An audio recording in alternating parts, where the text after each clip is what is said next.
तो कहानी स्टार्ट होती है। एक आदमी को देखते हैं, इसका नाम बट था। अपने कपड़े चेंज कर कर शॉटगन निकाल कर मास्क पहन लिया था। दरअसल वो तो एक वैम्पायर हंटर था। वो वैम्पायर्स को मारकर उनके दांत निकाला करता था, क्योंकि उस टाइम में वैम्पायर्स के दांत बहुत ज्यादा महंगे बिकते थे। जब उस घर में आ जाता है तो वो वहाँ पर एक सिल्वर वायर, एक सिल्वर की तार लगा देता है। अपने गन लेकर अंदर जाता है, जहाँ पर उसके सामने एक बूढ़ी औरत आ जाती है और वो बूढ़ी औरत उससे पूछती है कि तुम मेरे घर में क्या कर रहे हो। तभी बट अपने गन निकालता है और उस बूढ़ी औरत को शूट कर देता है। दरअसल वो बूढ़ी औरत कोई आम औरत नहीं थी, बल्कि वो भी एक वैम्पायर थी। और तभी वो उठकर बट पर हमला कर देती है और उसको मारने की कोशिश कर रही थी, मगर बट ने बहुत ही मुश्किल से उस वैम्पायर का गला काट दिया था, जिससे कि वो मर गई थी। उनको मारने के लिए उनका गला काटना पड़ता था। और अब वहाँ पर दूसरा वैम्पायर बट की तरफ भाग कर आ रहा था, तो उस वैम्पायर का तो उस तार से गला कट जाता है, जो तार अभी थोड़ी देर पहले बट ने दरवाजे पर लगाई थी। फिर नेक्स्ट सीन में हम एक लेडी को देखते हैं। एक वैम्पायर थी, वो अपने प्रोजेक्ट में एक कॉलोनी बनाना चाहती थी ताकि सभी वैम्पायर्स यहाँ पर आकर रहें। अब उसने वहाँ पर अपने ही वैम्पायर साथी को मार दिया था, जिसके साथ उसकी पार्टनरशिप थी।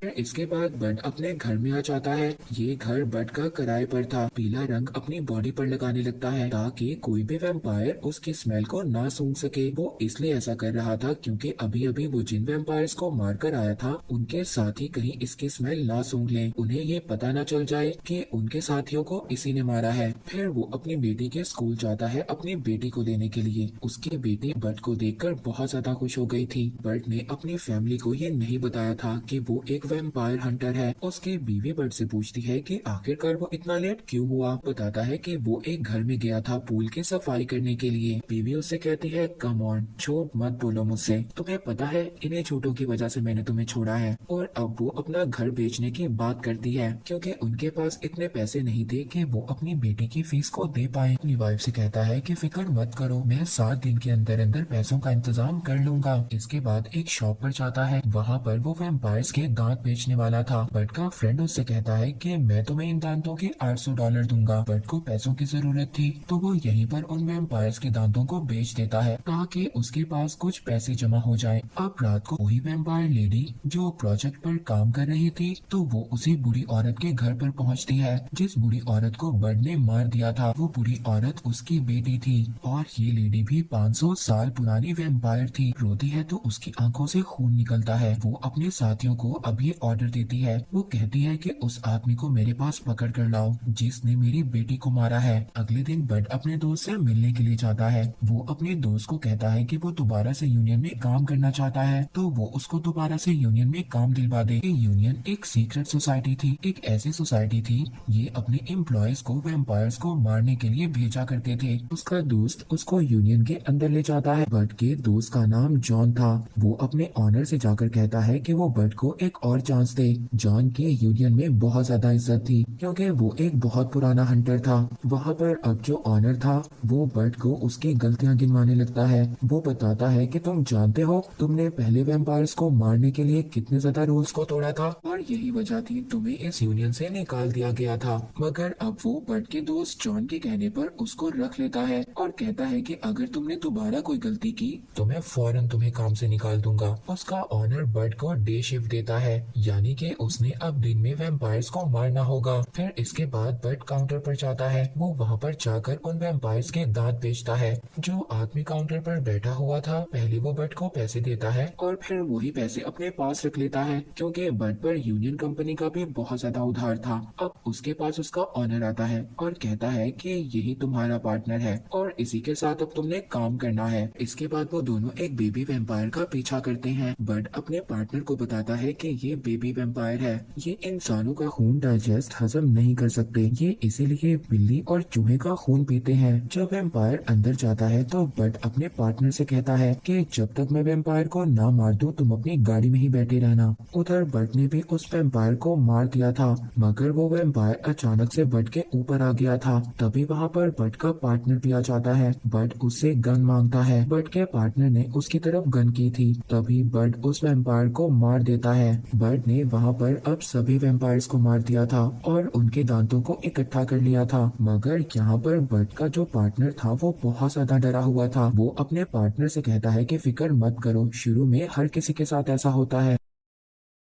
उसी लेडी वैम्पायर को देखते हैं जो कि उस शॉप में चली गई थी जहां पर बर्ट ने उसकी बेटी का दांत बेचा था। वो उस शॉप के ऑनर से पूछती है कि तुम्हें ये दांत किसने बेचा। बर्ट का नाम बता देता है और इसके बाद उस वैम्पायर लेडी ने उस आदमी को मार दिया था। इसके बाद बर्ट अपने घर जाता है। वहाँ पर उसको एक लड़की मिलती है जो बताती है कि मैं तुम्हारी नई नेबर, नई पड़ोसन हूँ, और वो एक नर्स थी। अब बर्ट उसका सामान रखवाने में उसकी मदद करता है। उस लड़की से बर्ट की अच्छी दोस्ती हो गई थी। अब अगले दिन बर्ट दोबारा से अपने पार्टनर को उसी शॉप में लेकर जाता है जहां पर वो सबसे पहले वैम्पायर के दांतों को बेचने के लिए आया था। जब वो वहां पर जाकर देखता है तो उसके फ्रेंड को वैम्पायर्स ने मार दिया था और उसको ये भी पता चलता है कि अब वैम्पायर्स को उसका नाम भी पता चल गया है। तभी जो बर्ट का पार्टनर था वो कहता है कि हमें यूनियन को इस बात की खबर करनी होगी। बर्ट कहता है कि अभी ऐसा कुछ मत करो, अगर तुमने ऐसा किया तो मैं पैसे कभी भी नहीं कमा सकता, यूनियन वाले मुझे निकाल देंगे और फिर मैं अपनी बेटी की फीस कैसे दे पाऊंगा। मैं ये सब कुछ अपनी बेटी की फीस देने के लिए कर रहा हूँ और जब मैं अपनी बेटी की फीस को जमा करवा दूंगा तब तुम मेरी कंप्लेन कर सकते हो। ये सब बातें सुनकर उसके पार्टनर का दिल पिघल गया था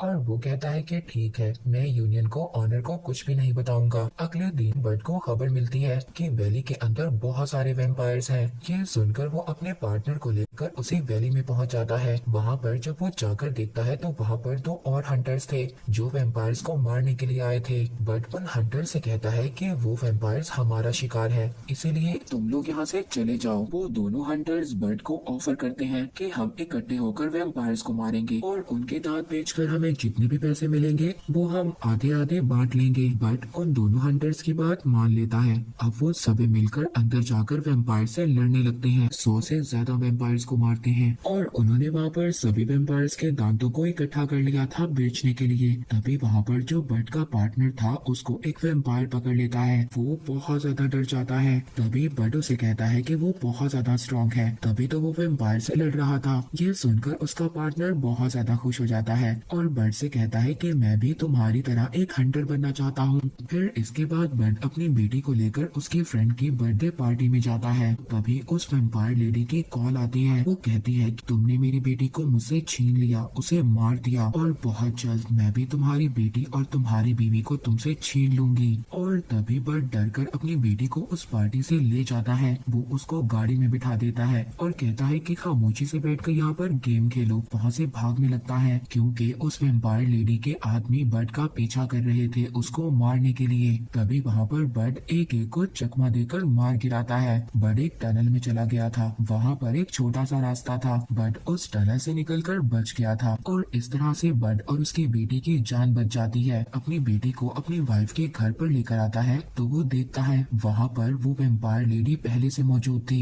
और उसने उसकी बीवी को पकड़ा हुआ था। बर्ट की वाइफ उससे पूछती है कि आखिरकार की सब कुछ क्या हो रहा है। तभी बर्ट अपनी वाइफ को अपनी सच्चाई बताता है। कहता है कि वो एक वैम्पायर हंटर है और वो वैम्पायर्स को मारकर उनके दांत निकाल लेता है और यहाँ पर ये जितने भी लोग हैं सभी वैम्पायर्स हैं और ये मुझसे बदला लेने के लिए आए हैं। वो वैम्पायर लेडी बर्ट से कहती है कि तुमने मेरी बेटी को मारा है और अब मैं तुम्हारी बेटी को वैम्पायर बना दूंगी, जिसके बाद तुम्हारी बेटी अपनी माँ का खून पिएगी और तभी तुम्हें एहसास होगा कि किसी अपने को खोने से कितना ज्यादा दुख होता है। बर्ट वहाँ पर अपने पार्टनर को भी देखता है जिसको इन्होंने काट लिया था। वो बर्ट पर हमला कर देते हैं। बर्ट वहाँ पर बेहोश हो गया था। वो लेडी वैम्पायर और उसके साथी उसकी बीवी और उसकी बेटी को लेकर वहाँ से चले गए थे। बर्ट को जब होश आता है तो वो अपने सामने अपने पार्टनर को देखता है। पार्टनर उससे कहता है कि अब वो वैम्पायर बन चुका है और उसको खून चाहिए। बर्ट कहता है कि हमें जल्दी यहाँ से निकलना होगा। अब बर्ट उसी लड़की के पास जाता है जो उसके नेबर में रहती थी। वो उससे कहता है कि तुमने मुझे धोखा क्यों दिया। अब वो लड़की बर्ट को उस लेडी वैम्पायर के बारे में बताती है कि उस वैम्पायर ने मुझे जबरदस्ती वैम्पायर बना दिया और अपना गुलाम बना कर रखा,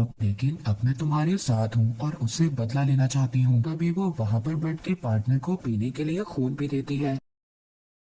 वो तीनों मिलकर अब उस जगह पर जाते हैं जहाँ पर वो वैम्पायर लेडी अपने साथियों के साथ थी। तीनों वहाँ पर पहुंचकर एक एक वैम्पायर को मारने लगते हैं। वहाँ पर इतने ज्यादा वैम्पायर्स थे कि उनका सामना ये लोग नहीं कर पा रहे थे। तभी वहाँ पर बर्ड का फ्रेंड आ जाता है जिसका नाम जॉन था और वो एक गन मशीन लाया था जिससे कि उसने सभी वैम्पायर्स को मार दिया था। वो लड़की अब बर्ड को टनल का रास्ता बताती है जहाँ पर छुपकर सभी वैम्पायर्स रहा करते थे। वो लड़की कहती है कि तुम्हारा पार्टनर मेरे साथ जाएगा दूसरी जगह पर और तुम उस टनल में जाओगे अपनी बेटी और अपनी बीवी को बचाने के लिए। अब बर्ड अपने फ्रेंड के साथ नीचे की तरफ जाता है। वहाँ पर वो बहुत सारे वैम्पायर्स को मारते हैं। वैम्पायर लेडी का साथी उससे कहता है कि बर्ड अपनी टीम को लेकर यहाँ पर आ गया है। कहती है कि जाओ और बर्ड को पकड़कर मेरे पास लेकर आओ। वहाँ दूसरी तरफ बर्ड और जॉन भी सभी वैम्पायर्स का मुकाबला कर रहे थे, मगर अचानक से एक वैम्पायर ने जॉन के गले को काट लिया था जिसकी वजह से वो बर्ड को आगे भेजता है और वो एक गेट वहाँ पर लगा देता है। वो बर्ड से कहता है कि मेरी फिक्र मत करो, तुम जाकर अपनी वाइफ और अपनी बेटी को बचाओ, मैं तुम्हें सभी वैम्पायर्स को मार कर मिलूंगा।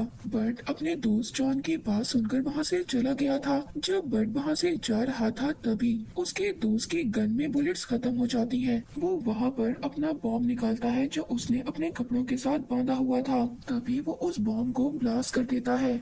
उस वैम्पायर लेडी का साथी भी बर्ड को पकड़ने के लिए आ गया था, मगर तभी वहाँ पर वो नेबर लड़की और बर्ड का पार्टनर दोनों उसे मिलकर मार देते हैं। बर्ड अब उस वैम्पायर लेडी के पास आ गया था। वो उसको शूट करता है, मगर वो इतनी ज्यादा फास्ट, इतनी ज्यादा तेज थी कि वो उसको नीचे गिरा देती है। अब वो वैम्पायर लेडी जब बर्ड को मारने वाली थी तभी उसकी वाइफ एक लकड़ी से उसकी कमर पर वार करती है जिससे कि वो थोड़ी सी जख्मी हो जाती है, मगर उसे कुछ भी नहीं होता। अब बर्ड उठता है और अपनी गन से उस पर शूट करता है, मगर वो अपने दांतों से उस बुलेट को पकड़ लेती है। बर्ड उस वैम्पायर लेडी को देखकर हैरान हो गया था। अब वो वैम्पायर लेडी आगे बढ़ती है बर्ड को मारने के लिए। तभी उस वैम्पायर लेडी का गला कट गया था जिससे कि वो मर जाती है, क्योंकि बर्ड ने वहाँ पर उसको शूट करने से पहले सिल्वर की वायर लगा दी थी और अब वो लेडी वैम्पायर मर चुकी थी। इसके बाद बर्ड अपनी वाइफ और अपनी बेटी को लेकर बाहर निकलता है। तभी वो लड़की जो बर्ड की नेबर थी